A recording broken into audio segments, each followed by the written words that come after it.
Programa não recomendado para menores de 12 anos.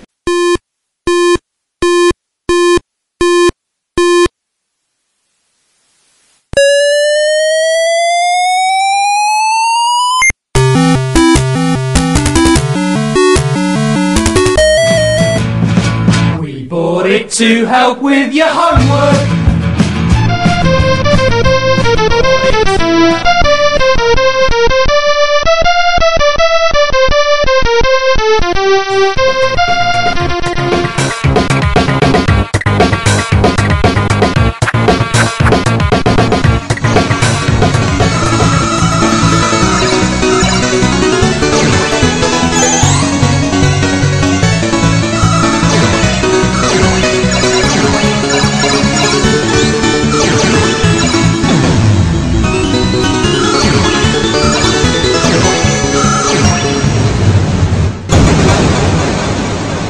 Retrocomputaria, porque velho é o seu PC.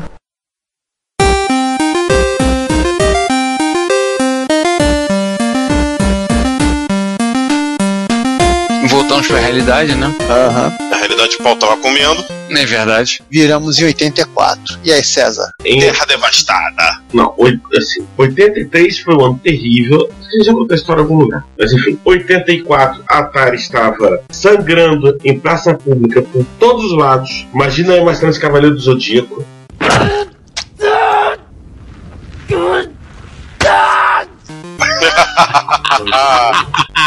A Warner, lá pra estante. Peraí, César. E que? Pronto. Enfim, a Warner chegou à conclusão de que tinha chegado a hora de passar a Atari adiante, botou a plaquinha de vende-se e, em junho de 84, arrumou um comprador para Atari. Adivinha quem?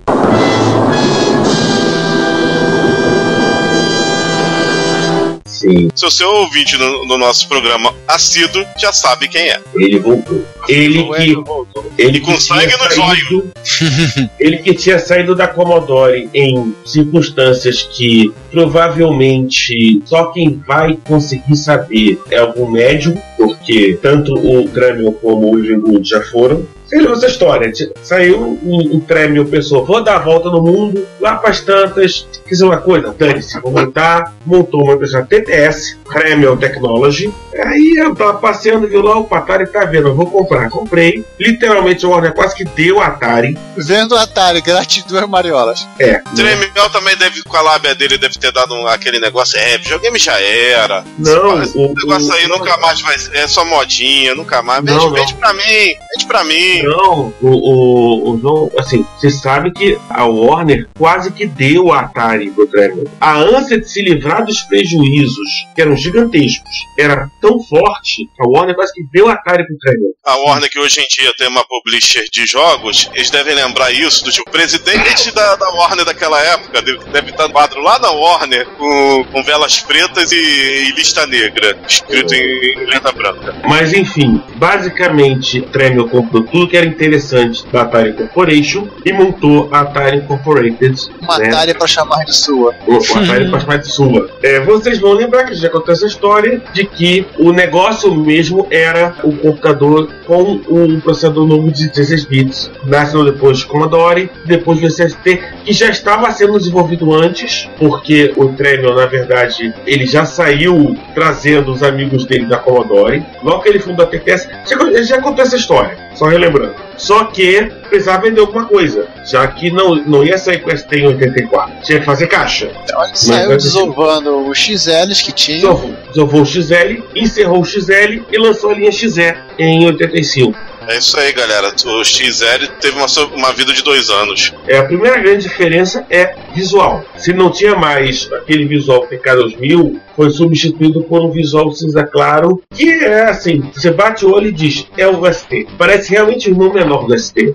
Somente 2 modelos, basicamente. O 65XE e o 130XE. O 65 com 64K de RAM, o 130 com 128. A porta PBE, já que ninguém usava aquilo, quase não usou, ela foi descartada e eles criaram uma porta que era mais simples de implementar, mais barata, mais barato, chamada SAI, que é Enhanced Cartridge Interface. que também quase ninguém usou. Que beleza. Aí coisas divertidas começam a acontecer. Na Europa, principalmente na Alemanha, no caso da Alemanha e na Tchecoslováquia, como o 800 era muito conhecido, o 65XL foi vendido originalmente como 800XE. E havia uma máquina que foi projetada, mas não deu nada, que era o 65 Shen, que vinha com um novo chip de som, o M, que estava sendo desenvolvido para o projeto Sierra. O M, ele é um circuito de áudio com 16 canais de sintetizador, né? É um Tesla PSG e o POC e companhia, com 16 canais de áudio. Coisa pra caramba. Só que é um chip completo. A gente citou no episódio do Dremel a história de que a equipe foi demitida, né? Ninguém sabia usar o chip, mas eu, pesquisando para esse episódio, descobri uma coisa interessante. O M não foi jogado no lixo. O M, ele foi vendido, o projeto foi vendido por uma empresa norte-americana que comprou esse cara, expandiu o M de 16 canais para 32 canais. Aí ele de M virou Amélia, né? Amélia que era mulher de verdade. Virou MM. De M em inglês é a abreviação para Amélia, né? Então. Eu não sei que nome o chip acabou tendo depois, mas essa empresa, ela com esse novo chip de 32 canais de som, ela fez esses aparelhos de sintetizadores em rack para MIDI. No mercado americano. Alguém coçou pra fazer uma piada, né, Ricardo? Com certeza. E além da outra... A pedra veio girando no horizonte. Em neon vermelho. Exatamente. E uma outra máquina aqui da série XE que também não saiu, né? O Shen não saiu. Outra máquina que não saiu foi o Shep, felizmente, que é aquele tijolo para você levar para cima e para baixo. Também é citado lá que seria o XE portátil, né? Citado no ficheiro secretos. A gente falou de muita coisa nova, mas no final das contas era o mesmo computador lá de 79, só que além de tudo isso que a gente já falou, Feli, o Poke, o Antico, o GTA, o Fred. Eles resolveram usar o Fred, tava pronto. Já que tá aí, lá né? mesmo. E essa combinação do Fred, junto com um circuitinho bem pequenininho da série XL, que também foi utilizada aqui, a MMU, junto com o EMU, que é o cara que ajuda a paginar entre as grandes páginas de 74K que são 128K do 130XE, ele tornou possível ao 130XE que o 6502 e o Ent acessassem sem briga a memória RAM. E não apenas isso, o Atari 120XE pode ser expandido 130XE pode ser expandido normalmente, sem estresse, para 320 KB.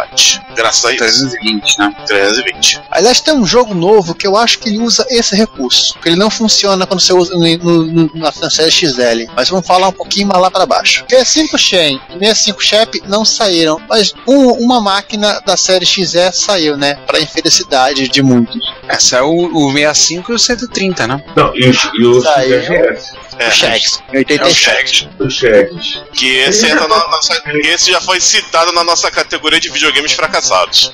Episódio 13, né? Episódio 13, tivemos que era computadores. 14, né? Não era o 14? Acho que era o 14. Enfim, a gente já falou do Shags, que é aquela história. É o 65XE, tem o teclado sem o Basic, né? Com cara de console. Quer saber a coisa irônica? Depois eles começaram a vender o teclado e o Basic, correto? Aí depois eles começaram a vender num pacote, na mesma caixa, o Shags, o teclado e o Basic. Cachorrinho da necessidade.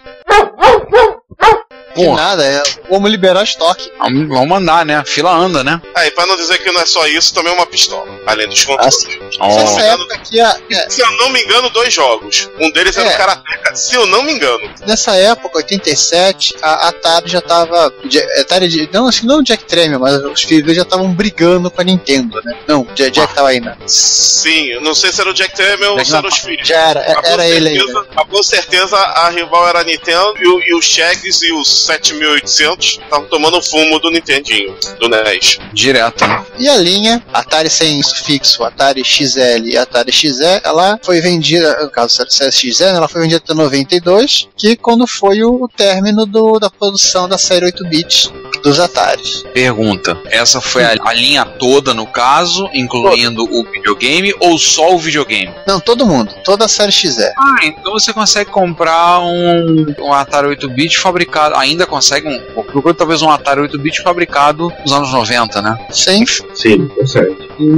Com certeza. Ou pelo menos disponível em estoque nos anos 90. Ô, Giovanni, você também Oi. falou na pré-gravação que a linha XE não teve um drive específico pra ela, né? Acho que ela não teve, eu procurei o modelo, acho que ela usa o próprio modelo da série XL. Mas o 155F não era pra série X? Ah, não, era o cinza, né? Eles fizeram flop e fizeram cassete também, mas só fizeram esses dois caras. É que o 155, se eu não me engano, se eu não estiver errado, era pro XE sim. Ah, só um detalhe, e foi feito nessa aí a primeira versão em outra cor do famoso joystick do Atari 2600 pro Shags, modelo cinza. Ah, tá. O CX40. Isso é legal botar num Atari como um Atari botar um joystick cinza. Pois é o mesmíssimo controle, só que cinza. Mas é diferente da primeira série, da série XL, que teve impressora, plotter, tablet, companhia, a série XE só teve drive e cassete. Porque a cassete era o mesmo de todos, só mudavam a cor do plástico que estava injetando, né? É, aquele negócio, foi tratado, a linha foi tratada mais como um videogame e se alguém perguntasse, porra, mas eu quero fazer uma coisa original, compra coisa antiga aí que tem estoque até hoje. Porque eles já estavam fazendo pra eles ali na montagem. Eles ainda esticou um bocado, né? Ainda esticaram de 87 até 92, né? Exatamente, que pra Atari queria esse computador profissional, comprava Atari ST.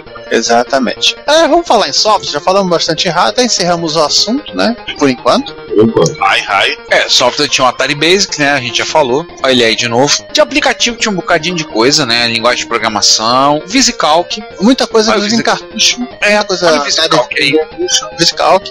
Ele não teve CPM, né? Não teve CPM, motivos óbvios, o CPM era pra Z80, então ele não teve também uma placa de CPM como a gente tinha pro Apple II e o Commodore 64. O Commodore 64, tecnicamente, ele teve uma placa. Teve e não teve, porque o troço era de lua. Do tipo, funcionava quando queria. Então, efetivamente, não, pro Commodore 64. Quem efetivamente teve um CPM foi o 128. Isso. É, verdade. Teve uma gama de linguagem de programação, Forte, Logo, vários dialetos de Basic. Dialeto de Basic, eu vou dizer pra vocês que eu contei 7. Então, Pascal, C e Assembly. Logo, C, Lisp, Pilot, Pascal tem 3. Nossa, Forte. Forte era pros fortes. 9. Jesus. Bem servindo em linguagem de programação. Eu tenho aqui quase uma equipe dos X-Men, né? O X-Forte. Ai, caramba! De software. Lisp, então, você não vai falar do Lisp? Pô, sacanagem. Falei do Lisp. Lisp. E uma linguagem de programação chamada Pilot. Eu falei, tem o Pilot, Atari Pilot. De software é uma coisa listada, né? Paperclip, tem o Print Shop. Mas aí Print Shop naquela época saía pra todo mundo, né? Print Shop porte pra tudo que é lado.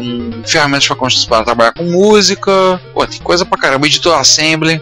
Ele começou em 78, né? Então tem bastante ajuda pra caramba. 14 anos no total, né? Isso. De joguinho, não foi necessariamente porte tosco de Commodore 64. Ele teve apesar que teve um ou outro, sim. Inclusive ele teve versões de jogos que são melhores nele do que no Commodore 64. Sim. E às vezes o pessoal porta, por exemplo, uma delas é o Internacional Karate 1. Não, aquele do herói de chifrinho com as bombas, que saiu pra MSX também. Bomb Jack. O Bomb Jack dele é muito mais bonito que o do Commodore 64. Tanto que estavam portando, adaptando a versão do Atari ST, do Atari 800. Do Atari 800, do Atari 8-bit para o Commodore 64. Aliás, o Bomb Jack, só um detalhe, ele foi uma das grandes decepções dos micros europeus da época. Nenhuma versão europeia ficou boa. E como o NES não teve um Bomb Jack oficial, por que pareça, a única máquina japonesa teve um Bomb Jack oficial foi o SG-1000, que foi o ColecoVision da Sega, pai do Master System, que foi o primeiro Bomb Jack portado pro MSX, foi dele, aliás, pelo Lotman. Realmente o Bomb Jack é considerado um dos jogos assim mais decepcionantes das máquinas da máquina, que é um jogo que foi provado no porte do MSX2, que era um joguinho que dava pra fazer uma qualidade muito boa, não precisava de um 16-bit.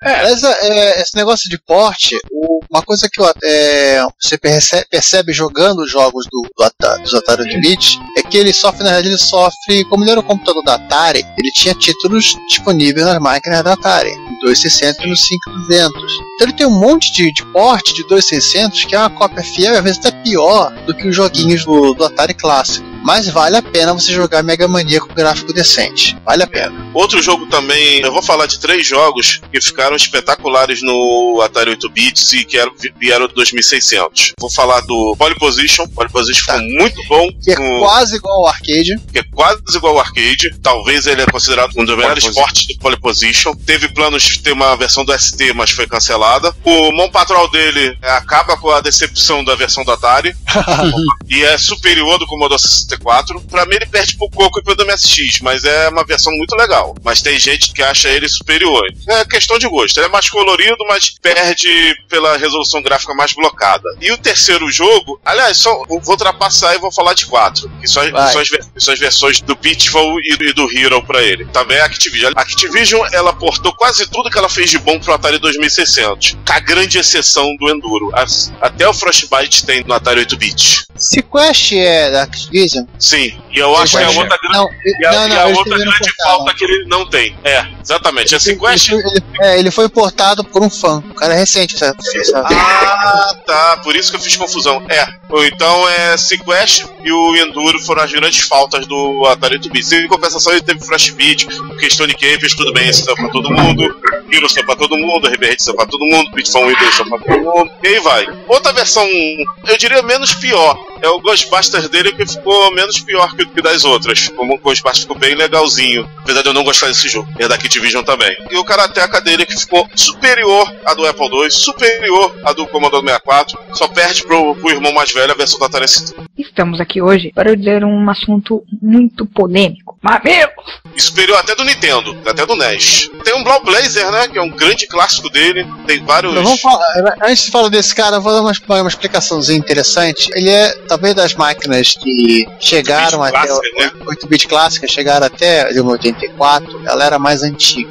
Inclusive, ela foi a primeira a ser descartada. Quer dizer, a segunda a se considerar a TI, né? Contar que o TI morreu primeiro, não. Tanto que, assim, não tem versão de Elite pra Atari. Eu vou dizer que o Atari é terceiro. Até o Coco também foi meio que... A linha de corte dele também foi 85, 86 também. Foi por aí. Coco 3 não foi grande coisa, então ele meio que foi morrendo por aí também. O Coco ele foi mantido mais pela Tandy. Mas não tinha nada pra ele. É que a Tandy era tão cri-cri quanto a Texas era para quem fazia software pro computador dela. Esse era o problema. Só confirmei aqui, ó. Por exemplo, Elite não saiu pra Atari 8-bit. Vários jogos que são figurinha fácil em plataformas dessas contemporâneas não tem para Atari 8-bit. Ele foi o primeiro da lista, até porque assim, a argumentação era, além da pirataria, que é mimimi padrão de software house, em relação à quantidade de máquinas vendidas, o parque. Sim. Eu peguei só pra gente ter uma ideia aqui, eu peguei logo, eu resolvi humilhar, né? Eu comparei ele com o Commodore 64. O Commodore 64, em 21 anos de produção, ele vendeu 17 milhões de unidades.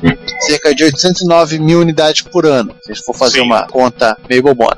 Em compensação, nos 24 anos de produção, 24 anos é coisa pra caramba, o Atari 8-bit só vendeu 2 milhões de unidades. Quase 1/10 do que o Commodore vendeu. Olha, eu vou falar uma coisa, que o Atari 8-bits, apesar de ser uma máquina até muito legal, eu posso dizer que ela foi um fracasso. Comercialmente, quando a gente começa a bater com outras máquinas, você vê que ela não...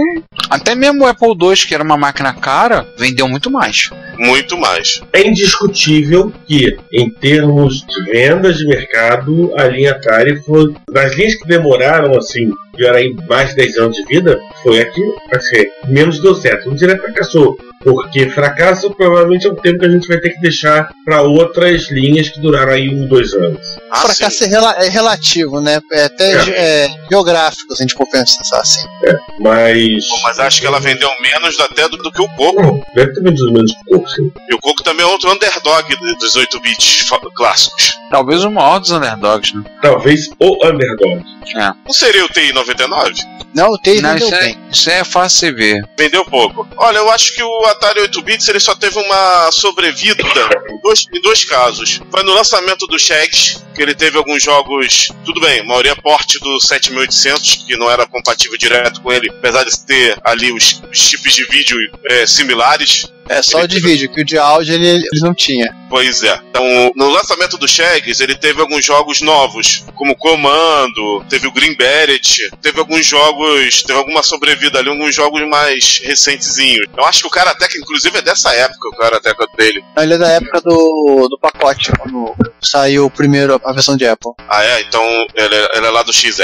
Uhum. Enfim, ele teve alguns jogos de sobrevida. Acho que o Ball Blazer que é dessa época. Não, o Ball Blazer é 85. Mas, João, o principal, já que você citou, lembrar, né? Ele teve uma produtora, assim como toda máquina clássica, ela teve aquela produtora do coração. Sim. O MSZ é Konami, Amiga, a gente pode dizer que é o Psygnosis. É Psygnosis, né? Amiga? Você considera a Psygnosis? Olha, eu acho que eu daria a Rebel Arts e a Team 17 mais crédito hoje em dia. Psygnosis é mais uma publishing. Então, podemos ser ela. No caso do Atari 8-bit, assim, eu consegui perceber, é a Lucasfilm. Sério? Sério? Eu pensei que ela fosse a do PC, do DOS. Mas ela começou quase que efetivamente, quando você começa a ver os títulos, muitos jogos interessantes ela fez com o Atari 8-bit. Com a grande exceção do Manic Mansion, né? Que ele fez pra concorrência, fez com o 64. Mas aí é aquela coisa, ele já tava descartado. 85 já estava sendo jogado de lado. E mesmo assim não ficou até 92 em produção. Manic Mansion acho que já é no Commodore já é de 87, 88, né? Eu separei esse vídeo aí que tem uns 20 jogos bem interessantes do Atari. O problema, se eu não me engano, é da LucasArts, né? Da Lucasfilm, né? É Lucasfilm, na época eu acho que era Lucasfilm, depois mudou pra você não tinha a separação também. Verdade. Lucasfilm Games. Era tudo Lucasfilm. Era Lucasfilm, é um Games assim, pequenininho embaixo. Games. Agora, legal, gostei uma coisa, o nome do macro assembler deles, né?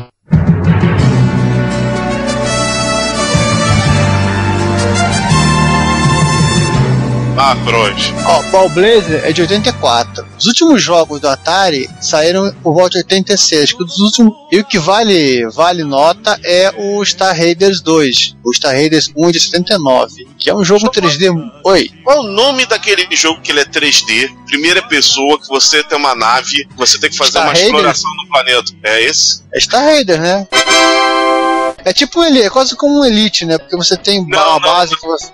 Não, ele é tiro. Mas o jogo tem cenários no planeta. Você pousa no planeta e tem cenário no planeta. E ele é todo vetorial. Tem da Lucasfilm, Coronas Rift. Eu acho que é esse. Rescue of Fractalus. É o Dolon que também saiu pra MSX. Do dragão, né? Tipo um Adventure RPG. MSX2. Esse saiu pra todo mundo. Saiu pra tudo que é plataforma também. Então é a primeira safra da Lucas, né? Ele tem um joguinho que eu achei muito legal, vou depois procurar pra jogar, que chama-se... Pra galera que acha que o primeiro jogo da Lucas foi o Manic Mansion, ele foi o primeiro Adventure. Blue Max, da Synapse. Parece um River Raid isométrico. Interessante. E ele tem muita coisa também no leste europeu bem feita pra ele, né? Coisa que... Vamos chegar nessa parte. Só falar do Macross aqui, o Peter Langston, ele é um cara interessante, ele é um cara que trabalha com uns papers muito loucos sobre programação de música. Programação de música, né? Não composição, programação. E o próprio Ball Blazer, ele tem um algoritmo que toca a música. A música é, entre aspas, aleatória. Ela não tá na RAM. E o Ball Blazer foi um dos primeiros jogos que usou não o Macross na Lucas. Ele usou aquilo que depois veio se tornar o Macross. Porque todo ele foi desenvolvido nas máquinas da Sun. E depois levado para rodar na máquina destino, nos Atarizinhos. De jogo da época, assim, vale a pena citar, se não apanho, é o Robo. É um jogo polonês. Ele é de 89, eu acho. Não, acho que é mais novo ainda. E o que seria esse Robo? Esse eu não conheço. É um jogo de puzzle. Ele tem versão recente com gráficos bonitos.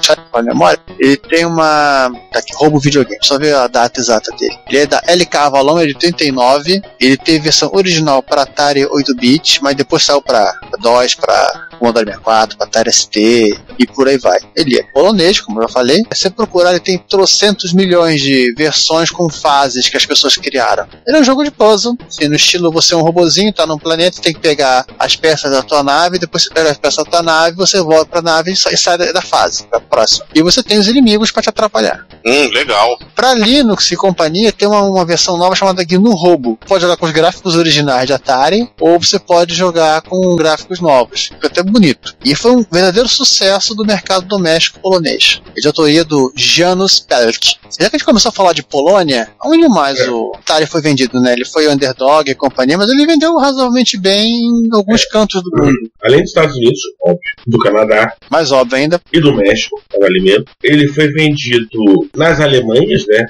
Peraí, César, só uma pausa. Excetuando o 1200, todos os modelos do Atari tiveram versões NTSC e PAL. 650. Giovanni, perguntinha. Você que rodou muito mais coisas assim, vamos dizer, de outros continentes do que eu. Tem os problemas do Commodore 64 de pau para NTSC o Atari 8-bit? Tem, porque você tem que ter uma ente de 50 Hz para poder rodar. Não tem jeito. Aí tem que ter duas máquinas, uma só para coisas exclusivamente europeias, né? Pois é. Ou fazer aquela gambiarra de botar dois chips no mesmo que eu já vi um cara fazendo no Commodore 64. Nossa, mãe. Botar dois chips de vídeo por conta das saídas de pau e NTSC. Chaveador. E chaveando, exatamente. Já vi um cara falando uma gambiarra dessa. Muito feio, se você abrir o computador dele. Você abre o computador e acha que tá vendo um prato de yakisoba. Por aí. Mas César, continua aí. Voltando, na época na Alemanha Oriental, Alemanha Ocidental, depois na Alemanha, na Austrália, na Bélgica, na França, em Secan, na Holanda, na Inglaterra, na Nova Zelândia. Hoje eu tenho uma história verídica que aconteceu na Nova Zelândia. Pra variar, não é? Polônia, que é o mercado, assim, metade das vendas do leste europeu foram para a Polônia, e a Polônia até hoje tem uma comunidade muito forte Atari 8-bits. E no Chile, foram vendidas 200 mil unidades do Atari 8-bits no Chile. 10% do parque mundial de Atari 8-bits. O Chile é muito forte, era o Atari 8-bits seguido pelo Commodore. Então lá no Chile que tinha Frynite, tinha rivalidades lá, Atari e Commodore totais. Não, isso seguiu até a geração amiga, né? Migrou para 16 bits também. Mas lá eles tiveram ST? Tiveram. Tem uma então página interessante aí, dica do Alfredo Henrique, que além de retrocomputeiro, ele é chileno, de uma página chilena de Atari, que é atariware.cl, que tem inclusive scan de revista da época, que é bem legal pra você ver como é que eram as coisas do lado de lá, do outro lado do morro. Giovanni, só uma observação. Oi. O Alfredo é retrocomputeiro chileno e bispo da igreja do CRT. Ah, sim, também. Bicho não, ele é arcebispo, cardeal.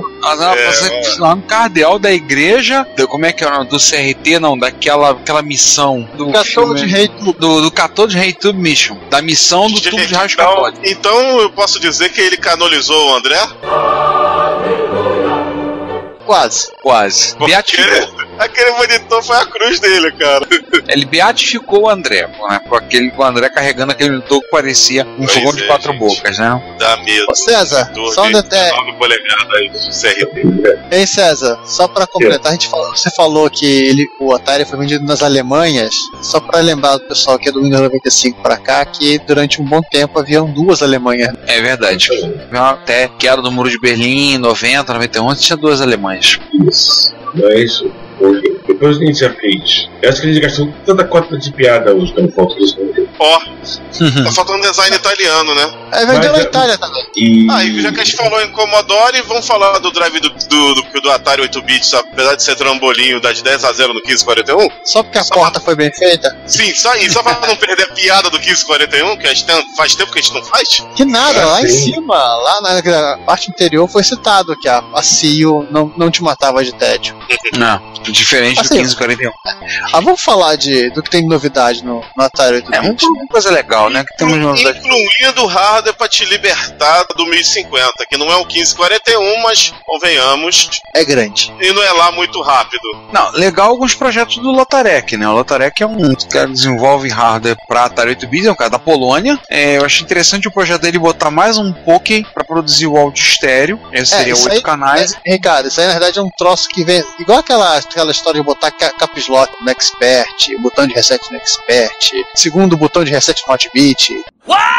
Esse projetinho de rádio de revista, isso rola, segundo o Poké, é meio que o padrão. O que ele fez é o seguinte, olha, simplifiquei o projeto, é isso aqui, é o mínimo possível de solda. For Dummies, né? É quase For Dummies. Mas se você procurar, você vai achar esse segundo esquema disso aí. É igual no Commodore com o SID. Se botar um segundo SID. Esse negócio de botar 2 chips me lembrou o projeto agora, o Dark, né? Da Supersonics para MSX. Fazer uma placa, 2 PSG para fazer o estéreo. Já parecido. O interessante do Dual Poké é que vários jogos novos reconhecem que você tem esse mod instalado e usam. Isso é legal. Literalmente liberam uma segunda trilha sonora pro jogo. Isso é bacana, hein? Em resumo, ele é tipo os jogos do MSX que tem trilha sonora em PSG e em FM. Ou SCC, né? Não, o SCC só é um outro homebrew, que aqueles do Konami eram SCC e acabou. SCC também e também PSG, pronto. Então, foi o que eu falei, disso, FM e PSG. Além disso, você tem expansão de memória, né? Aí tem vários modelos, o Lotarek falou aqui, né? Cada um tem seu padrão, pelo menos isso em algumas máquinas como MSX e outros tinham um padrão para expansão de memória. MSX a Maper, né? Aí tem a Rambo, Comp Shop e por aí vai. E uma coisa que ele fez tipo assim, simplificação do kit pro mod, ele fez o que? Simplificação da expansão de RAM. Tá aqui, ó. Essa aqui, ela é compatível com tudo que apareceu por aí, você instala também, é o mais simples possível e não enche a paciência. É isso aí, o cara tá simplificando tudo, que beleza. 60 euros, 1 mega de RAM. Aí, 1 mega. E é suportado por alguns demos que carregam todo... Se eu tivesse um Atari 50 Hz, eu pensaria numa brincadeira dessa, mas no 1060... Aliás, de toda a nossa porção aqui desse hemisfério aqui mundial, acho que temos só Atari em 60 Hz, né? Não temos muita... Não, tem um pessoal que tem uns 50 por aí. Mas então o problema é quando você opta por Atari 50 Hz, você perde os joguinhos antigos. Ou você pega 50, você vai pegar coisa feita na Europa. Exatamente. Não que eles não tenham lá os joguinhos antigos do Atari pateados, né? Se duvidar, deve ter. E claro, né? O Atari não, nesse caso é da Atari. Ricardo, e claro, tem que ter. FSDE, CF, SD, cartucho com flash, junta essa tralha toda junta, bate lá, bota uma SRAM pra alguém ficar feliz. E MIDI? Não, MIDI eu não sei se tem. Que pena. Mistura tudo e vambora, né? E ligando ou no cartucho ou na CIO. A gente mina pira. Ele tem a MyIDE/My, um cartucho do Atari Max, Estados Unidos, né? A MyIDE tinha um conector de 40 pinos padrãozão, onde você espetava o seu adaptador de cartão. A MyIDE 2, ele sim, acho que o autor ele se perguntou: mas todo mundo compra um adaptador de cartão para colocar aqui, ninguém vai ligar um HD ATA ou um CD-ROM. Então, põe um compact flash logo. Então ele fez a MyIDE 2, que aliás é que eu tenho. Ela só tem um conector do cartão CF, você coloca o programa que tem, joga os arquivos pra lá e seja feliz. Tem a Max Flash, que é uma espécie de cartucho flash, onde você grava alguns jogos e pode selecionar e jogar. Inclusive o port que é homebrew, o Space Harrier, aquele jogo que demorou 10 anos para ser feito, ele é compatível com essa Max Flash. Esse é o quase toda Max Flash. Pelo menos saiu, né? E pelo Lotarek, ele tem algo equivalente onde você tem um cartão SD, que é a SID 2. O problema da Max Flash é como não tem expansor de slot no Atari, você não tem como botar o cartucho de flash e também o cartucho de IDE. Isso é chato. Porém, se você tiver um emulador de disquete que se conecta via CIO, você pode fazer essas brincadeiras sem problema. Ou usar seu PC como emulador de disquete. Né? E se você quiser coisas mais assustadoras, tem rolando por aí aceleradora e expansão de vídeo. Como assim expansão de vídeo? Troca o chip de vídeo? Só pra saber, tá? Uma aceleradora externa. A aceleradora externa. Pô, ele tá criando um chip, ó. €1? Não, isso aqui é pré-venda. Ele quer saber quantos interessados tem. Tá. Ela usa qual processador? 65816? A 20 MHz só. Isso, 65816. Então eles estão usando exatamente o mesmo da aceleradora do 64. Porque é a evolução natural do... Sim. E é totalmente compatível, assim, você vai... Eu vou botar o 65602 aqui, eu vou expandir para um pouquinho mais alguma coisa, então... Vem cá, todo mundo agora que faz aceleradora coloca vídeo do Karateka, é isso? Acho que ele virou benchmark com a máquina de 6502. Aliás, eu tenho um Karateka original em disquete. Agora lembrando bem, eu tenho o Karateka original em disquete do Atari 8-bit. Pena que ele tá com erro de disco, não roda. Que droga. Porra. Now raios, 2 vezes raios, 3 vezes raios. E tem também a VBXE, né? A VBXE seria uma nova placa de vídeo que você coloca dentro do seu Atari. Ó, e ele consegue, para quem interessar possa ir, 640 por 480 com 1024 cores de uma paleta de 21 bits. E tem Blitter, tem modo 80 colunas, totalmente compatível com a Getia e por aí vai. Tem Sprite. Pra você, vovó e titia. Aham. Exatamente. E tem mais coisa de rádio, mas vamos seguir adiante, vou falar de software, senão a gente não sai daqui hoje. É verdade. Software tem pipocado algumas coisas novas, não?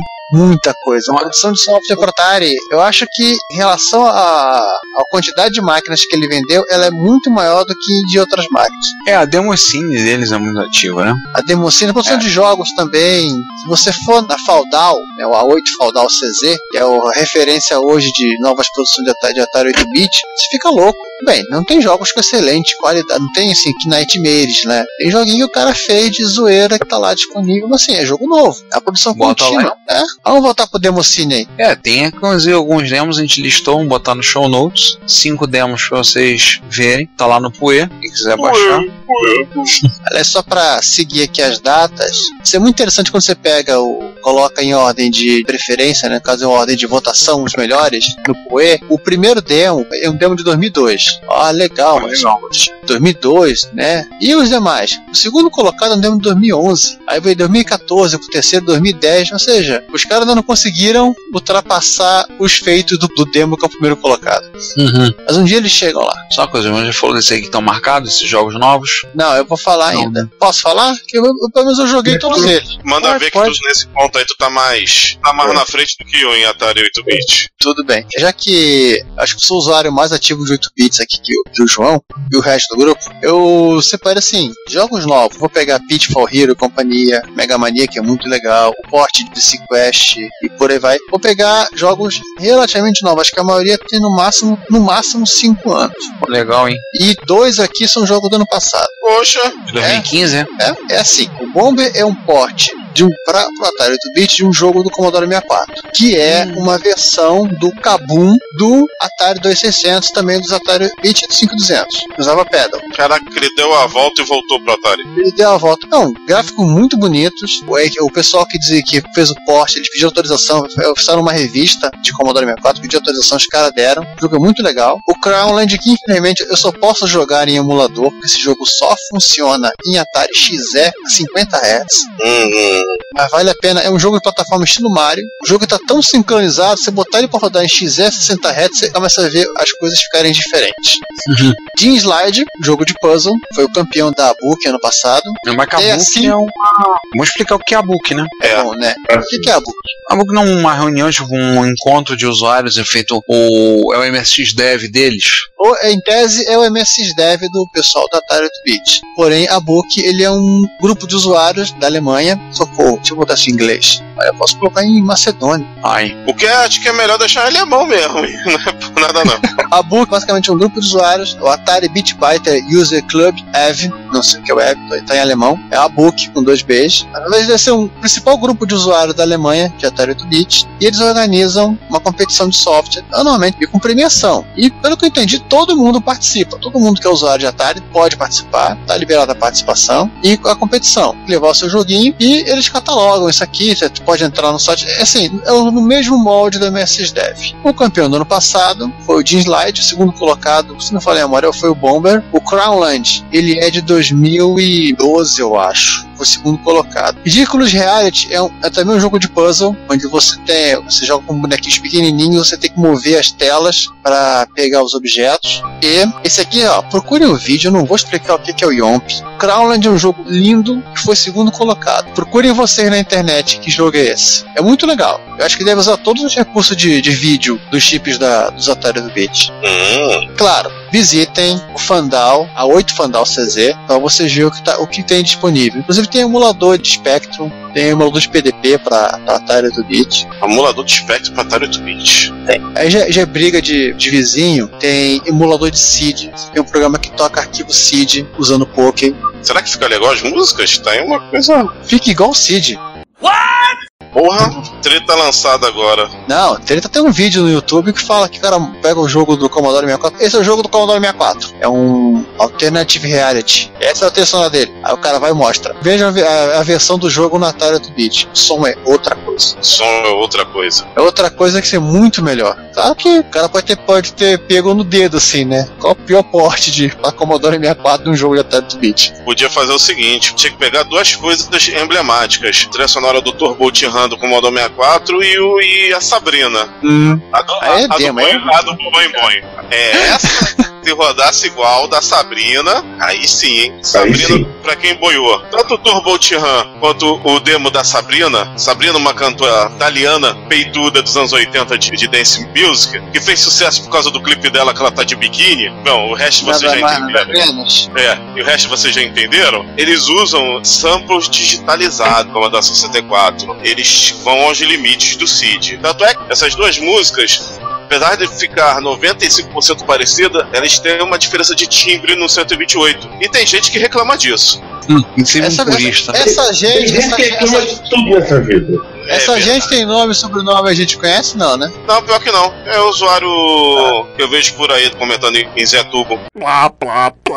O 128 ele usa um outro SID. Sim, possível não ter o som, mas é diferença de som. É MSX com a Y original e o da GI versus MSX com PSG da Yamaha. Bom, mas isso aí é aquela coisa, esses chips eles têm partes que são quase analógicas. Aí você tem variação até do próprio material da construção. Tem jeito. Exatamente. Do tipo, tem diferença? Tem, mas porra, vai ficar reclamando por causa disso. Enfim, sim, segue o barco. Temos que reclamar. Aliás, a cor deste lote de computador não fica legal. E se segue o barco, porque agora quem tá reclamando muito fui eu. Segue o barco aí. Temos mais o que seguir. Encerramos já a nossa pauta. Já cansamos o pessoal do nosso conhecimento de Atari 8-bit. Quer falar numa experiência nossa aí, da máquina? Pode falar. Aí, no caso, vai ser eu e você, né, Giovanni? Só nós dois temos. O outro seria o Juan, mas o Juan não está aqui. Mas, então, vamos lá. O Atari eu tive os dois, o 800XL e o 130XE. Inclusive, quando eu adquiri o 130XE, eu me desfiz do 800XL. Então você pode jogar o Crowland. Eu posso jogar o Crowland. Só preciso agora ter uma má ideia, porque eu não tenho ainda. Não, mas ele é 60, né? Então não vai funcionar. O meu é americano. Enche o saco do programador e manda ele fazer uma versão NTSC. Não, cara, eu não sou tão chato quanto você sabe quem. Enfim, minha experiência foi um pouquinho limitada quando eu rodei tanta coisa assim, e a grande maioria das coisas foi coisas relacionadas à época de ouro da Atari, mas eu gostei muito da máquina. O basic dela é ágil, apesar dele ser um basic a lá Commodore 64, ou seja, muita pouca coisa, posso dizer, de comandos, não é aquele basic mastigado como o Microsoft Basic do MSX, do Coco e das máquinas japonesas. Até que tinha que caber 8K, né? Até que tinha que caber 8K. O programa de teste é uma maravilha para quem compra micro usado, porque você roda do tipo, vai comprar o Atari e tá bolado, aciona o programa de teste que ele vai testar a tua máquina toda e tu vai saber se a máquina tá fugindo ou não. Não tem erro, aquele programa é uma maravilha. Inclusive, exceto o teste do teclado, que você que tem que fazer. Mas pelo menos ele te mostra o teclado ali pra tu fazer, né? Manual, mas tá ali. Pra época eu achei excelente o programa de testezinho. Potencialidades, o POC, na minha opinião, ele ficou um meio termo entre a sonoridade do PSG, do MSX e companhia, que usam, que não é só MSX que usa, e do SID. Ele é um meio termo. Um pouquinho mais pro SID do que pro PSG, mas a sonoridade fica daquele meio termo ali. Mais sonoro que são 4 canais de som, né? As cores dele são o estilo do Atari 8-bit, ele é bem coloridinho. Desculpe, do Atari 2600. Atari 8-bit. O Atari 8-bit é igual ao Atari 8-bit das cores. Claro, tem que ser, né? Mínimo. É o mínimo. Não. Tem diferença de cor entre as versões PAL e NTSC. Sim, mas aí eu tô comparando o Atari 2600 NTSC com o Atari 8-bits NTSC. Não, falando dos 8-bits. Eu sei, Giovanni, mas o que eu tô falando só a máquina de NTSC que eu tenho. Eu não tenho máquina PAL, não posso opinar. Isso eu descobri com o emulador, não descobri que eu não tenho as máquinas. Tem uma coleção um plantel de Atari 8 bits aqui. Pra quem é fã do 2600 e do 5200 e não quer pagar os tubos por um videogame trambolho e frágil para dedéu e ter problema nos controles, de fonte mal projetada e tudo mais, eu até comentei isso com alguns conhecedores de videogame. Eu recomendo muito o Atari. Eu sei que algumas pessoas falam, pô, mas computador você tá tratando como videogame? Sim, acho que a Atari sempre pensou também nisso dele próprio. Eu recomendo muito, ele é relativamente barato, não no Mercado Livre, como sempre. Mas ele é a maneira mais barata de você usufruir de um Atari 5200 ou até do 7800 de alguns jogos. É a maneira mais barata de você pegar aquela época de ouro com qualidade e ainda se divertir, fazer um programinha, vendo esses programas. Como eu disse, eles esmerilhavam na demo scene europeia. Infelizmente muita coisa não dá pra rodar no NTSC, mas tudo bem. E é uma máquina muito simpática, eu recomendo muito. Ela teve assim como o Commodore 64, ela teve um resquício de cena na época áurea. Teve, pelo menos aqui em Rio de Janeiro, parece que Commodore 64 e Atari 8-bit só vieram pro Rio de Janeiro. O pessoal de outros estados se manifestem, por favor. Que até agora eu não tô vendo vocês que tiveram na época áurea um micro desses falar sobre isso. Então é o que eu vi, é o que eu vivi. Teve uma resquício de cena. Eu nunca conheci na época ninguém com Atari 8-bit. Aliás, salvo, tinha um rapaz que era amigo do meu irmão que tinha, só que eu não cheguei na casa dele, ou se cheguei eu não me lembro, era muito criança na época, e via muita propaganda, assim como na época que eu procurava com o Commodore, com o Dr. Vic, também tinha uns piratinhas de Atari 8-bit. E inclusive uma coisa muito engraçada, no meu Atari, que eu comprei o C30XE, que eu comprei com coroa aqui no Rio de Janeiro, que veio completaço, veio um cartucho pirata de Atari. Se não é brasileiro aquele cartucho, ele deve ser aqui da América Latina, chileno e tudo mais, mas teve pirataria nele sim, ó. E não foi nem disco, em cartucho. Pirata do River Raid que eu tenho, inclusive. Nossa.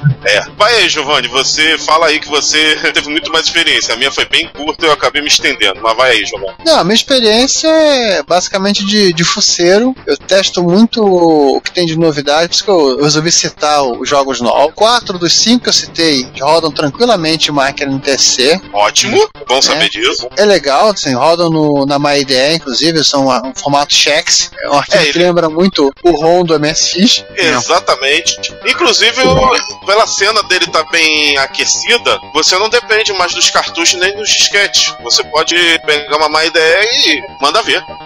Então é isso, né, gente? Então, essas foram nossas opiniões sobre a máquina. Eu gostaria muito que vocês dessem opinião. Quem teve na época clássica e quem tem agora como colecionador, né? O que vocês acharam do Atari 8-bit, dessa linha? Apesar de não me interpretem mal, quando eu falei da palavra fracasso foi só um viés comercial e aqui o pessoal me convenceu que realmente é uma coisa assim, bem subjetiva. Teve muito software legal pra ele, é uma máquina muito simpática. Eu gostei muito do Atari.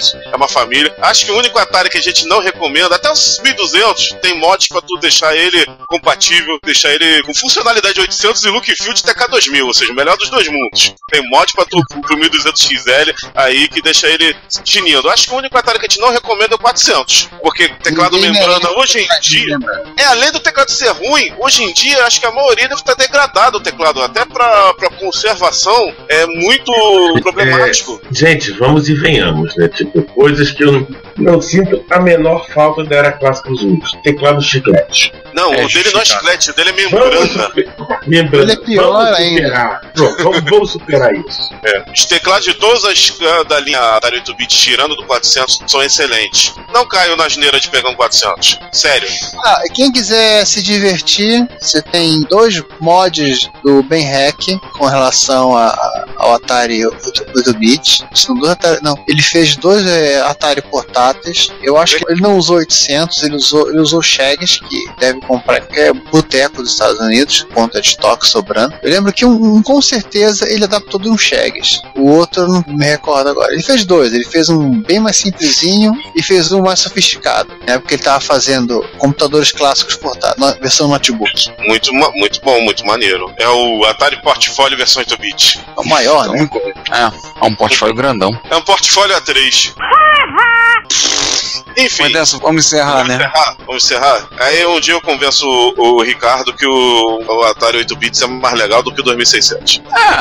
O problema é que eu já tenho um 2600, um videogame aqui. Eu já falei mais de uma vez, eu acho que o Atari 800 XL é uma máquina simpática, bonita, bota uma ideia, fica legal. E se eu tivesse tempo e espaço, eu teria mais algumas máquinas não MSX na minha coleção. Mas, como eu não tenho, posso fazer fisgar e olhar e jogar de vez em quando na máquina dos amigos.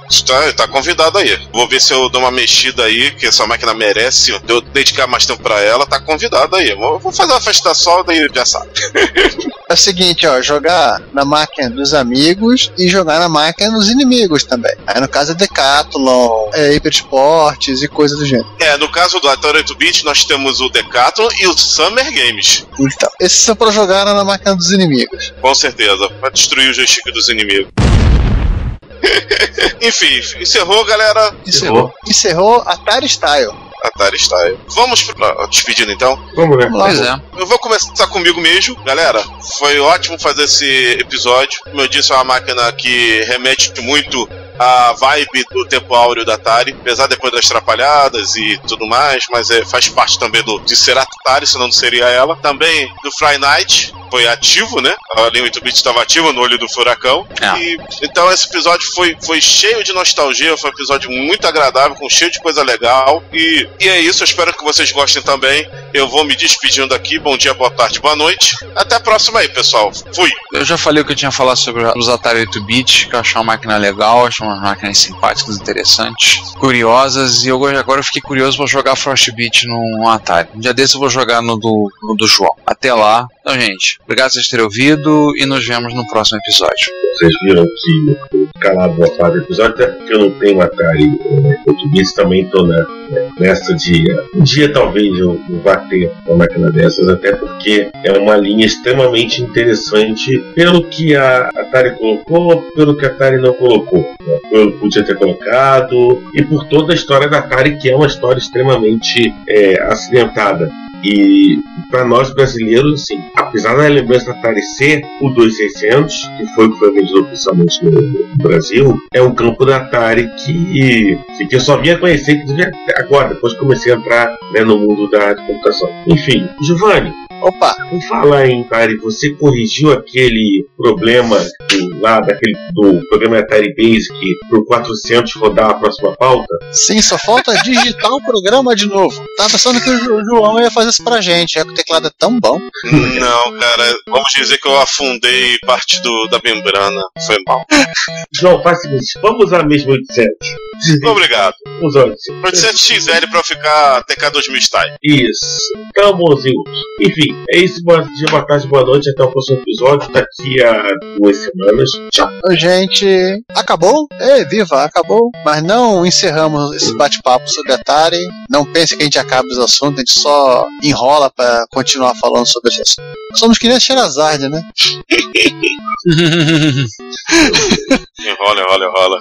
Nós somos uma 1001 noite de retrocomputação. A gente sempre fica devendo uma coisa pro próximo episódio. Mas então é isso, a gente volta daqui a uma semana ou 15 dias, depende de que parte eu estarei falando no momento, com algum outro assunto também divertido a respeito de sabe-se lá o que. Até mais aí, gente. Eu sou Laércio Vasconcelos e você está ouvindo Retrocomputaria. Se você quer enviar um comentário, crítica construtiva, elogio ou colaborar com as erratas deste episódio, não hesite, faça. Você pode falar conosco através do Twitter, no usuário @retrocomputaria, pelo e-mail retrocomputaria@gmail.com ou colocando comentários no post desse episódio em www.retrocomputaria.com.br. Lembre-se sempre do que dizemos. Seu comentário é o nosso salário. Muito obrigado e nos vemos no próximo podcast.